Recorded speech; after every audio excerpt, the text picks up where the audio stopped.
aside from Joros, si Martha rin. I mean, dun po sa hindi po nakakanood, without giving much spoilers po para sa inyo, you will understand why siya yung naging favorite character ko because of what she'll about to do dito sa pelikula. So stay, dyan lang kayo, sit back and relax and watch how Martha changes things.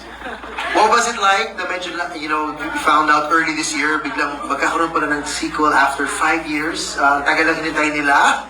Tagal lang hinintay ninyo? Were you expecting it that it was finally gonna happen? And what was the process like na, you know, you found out the news na tuloy-tuloy na yung sequel this year? Then, we teach like what we've answered kanina po. Everything happened so fast, parang we didn't really expect that, yun parang nagugulat kami na ang bilis ng mga pangyayari and right now we're here in the US po promoting the film for Hello Love again, parang from the filming to the promo, tapos even we learned about Hello Love again first quarter po of 2024, but we didn't really expect that everything will turn out smoothly and flawlessly, and with everything that has been happening now with the film, parang sobra-sobra yung blessings na dumadating. So maraming salamat po talaga. Wala po kaming masabi kundi pasasalamat because our hearts are full of gratefulness and joy because of you guys. Thank you po. Joy in the home.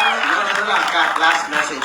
For those who haven't seen it, what do you want them to experience, to look out for as they watch the sequel that they waited for 5 years? Yes, this is it.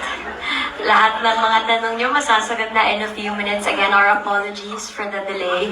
Thank you po sa lahat ng patience and sa lahat ng nag-intay. We hope you enjoyed the movie. Sana lahat kayo nanood ulit ng Hello Love, Goodbye para fresh na first. Yes.